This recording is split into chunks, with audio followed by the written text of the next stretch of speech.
So when I was starting my business, and even now, I use a lot of Facebook groups. So that is a suggestion I would recommend to anyone.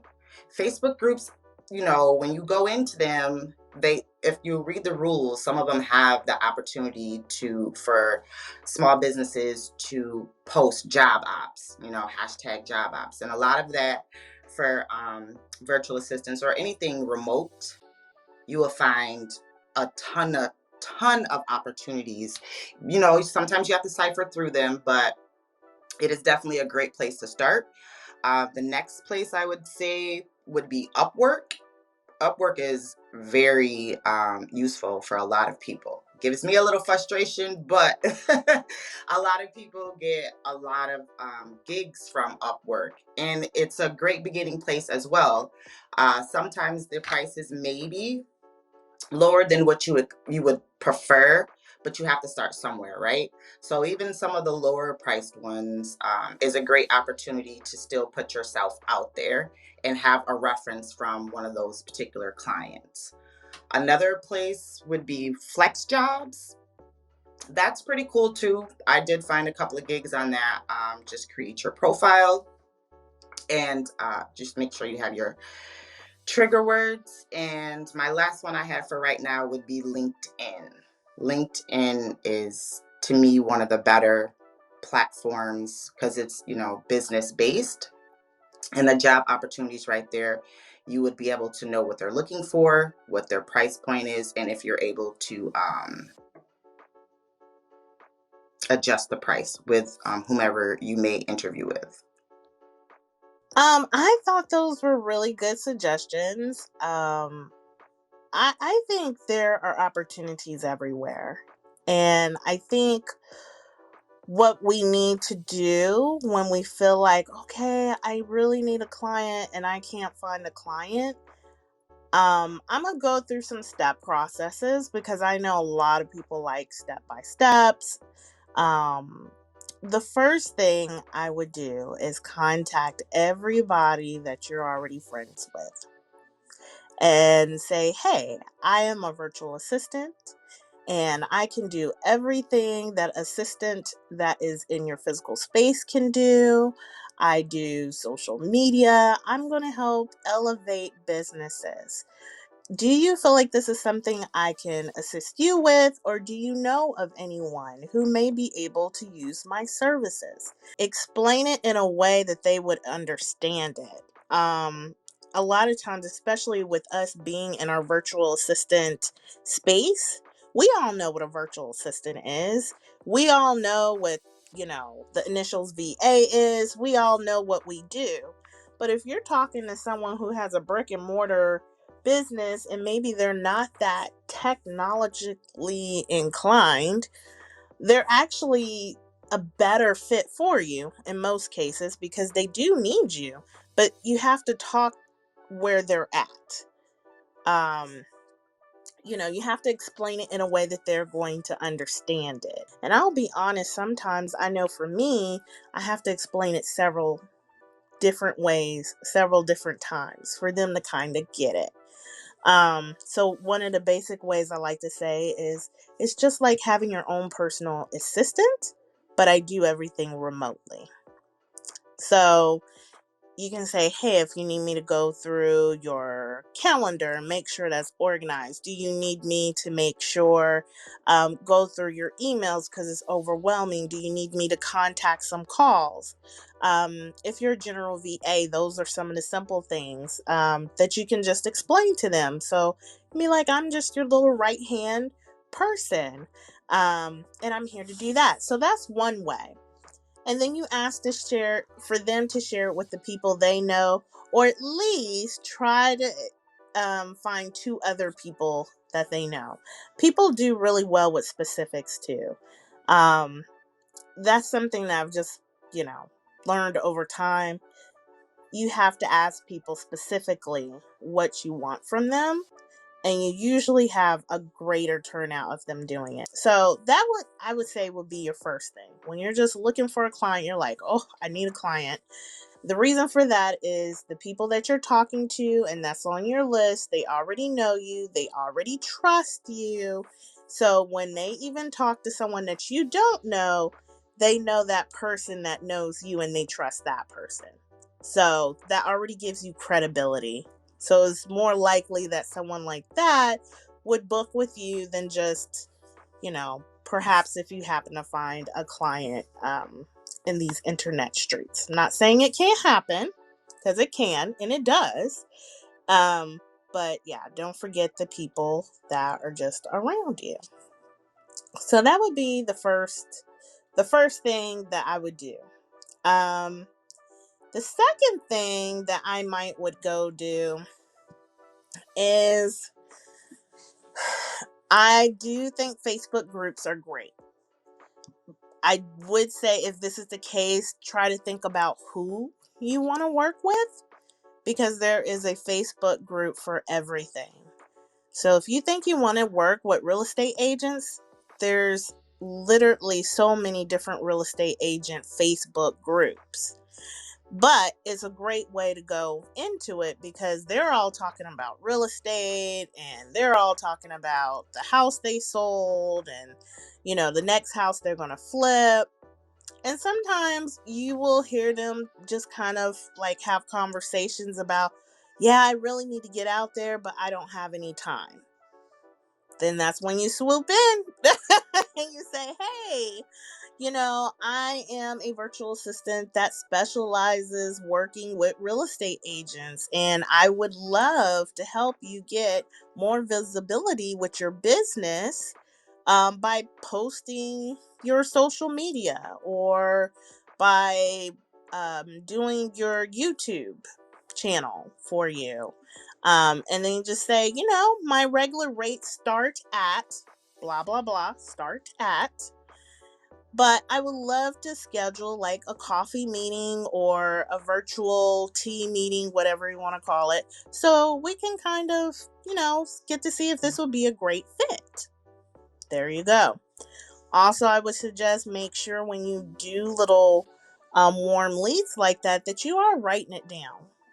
Put it in a lead tracker, put where you saw them at, how you contacted them, and a little bit of notes on, you know, um, why you even approach them. Because you're going to want to follow up. If they don't book that call right away with you, you want to be able to say, hey, yeah, I saw you in XYZ group last week. And I just noticed that you didn't schedule that meeting. And I really would love to help you elevate your business to gain that visibility you were talking about. You know, if you're still, open to that, make sure that you just go ahead and schedule a call, or how would it be best for us to connect? You can even ask that if you need to. So, Facebook groups are really good because honestly, there's just so many of them, and people are on there talking about their problems. And you have to remember, when you're a virtual assistant, you are the problem solver. So, you have to look for people who are discussing their problems, whether it be, I don't have time to do my social media, I don't have time to go through my email. You're not looking for someone that says, I need a social media manager. Now, don't get me wrong. If the door's open, go through it. But I'm just saying, sometimes it's not going to be presented to you that way. It's going to be presented as a person who's kind of frustrated because they're just not sure what to do. Those are your perfect clients. You're here to solve their problem. Um, so yes, I would say that would be my next one. Then everyone has so many different ways to what works best for them. Now, I have always been an Upwork type of person. I love Upwork. 90% of all of my clients have came from Upwork. So I just want to say they're on there. And as far as pricing goes, you still dictate the price. My first 3 jobs on Upwork had nothing to do with virtual assisting. It was giving feedback. I remember one was feedback on like a lemon squeezer. One was feedback on, I think, a hairbrush, and then there was one more. That was it.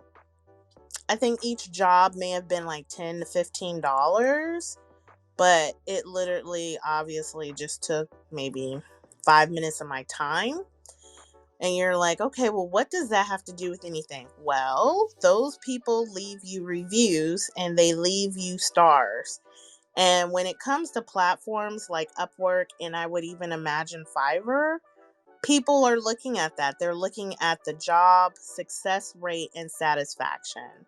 So if you don't have any jobs at all, it might be very difficult for you to come in there and say, I want $100 an hour. However, once you get one job and it's a 5-star rating, you start receiving invitations to you. You don't even have to bid for the jobs. They just come to you and they just start asking you. So that is something to look at. Now, like I told my mentees, do these people realize that this was like a little $10 job and not anything that I'm talking about now? No. And honestly, they don't care. They just seen that, number one, I must be legit because I've worked on Upwork before. They see that the people I worked with were extremely happy with the job that I gave them. So now I can go on Upwork and say, hey, I want to help you build your team and I want, $125 an hour for it. And it's like, oh, well, she has 100% success rate. So we may want to do that with her. She may be a really great candidate over maybe someone else who is on there as a project manager and only have a 4-star job success rate. So I'm just saying, do be open to those things. And every once in a while, you'll see some just very simple jobs on Upwork where they want you to take surveys or something that has nothing to do with maybe what you're looking for. But just remember, if it's something you feel like you can do, go ahead and do it because that's just going to give you that stepping stone to do what you want to do. Always, always bid more money than what it is that you think it is, that you would normally do, only because that is a platform that takes a percentage, right? So you want to make sure you're bidding actually higher than what maybe you normally would, just so you feel like you're okay with it. After that, I would say don't forget about your local communities and your quote unquote local people. Don't forget to think outside of the box and not just what's online. I think what's online is great. I do love getting clients that are online, because usually they are a little bit more comfortable, at least with the remote atmosphere. And, if you found them online, usually they're a little bit tech savvy enough to, send you an email, to maybe even send you a Zoom call or so forth. But I always present that as a benefit for my local people as well.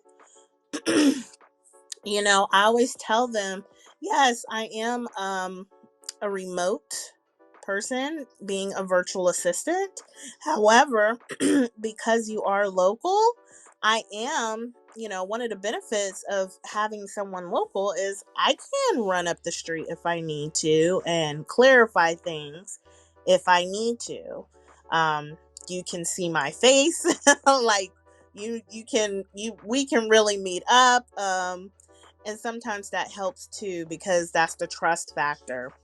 And you guys have to remember there's people in these brick and mortar places that they know there's money to be made when they have a social media presence, when they have a blog, but they don't know how to do it. And they're being approached by virtual assistants that aren't anywhere near or as close as you guys are to your own local people.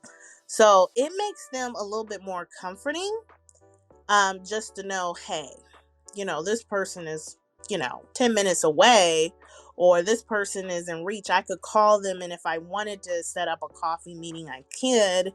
And versus, maybe sending my money um, somewhere else.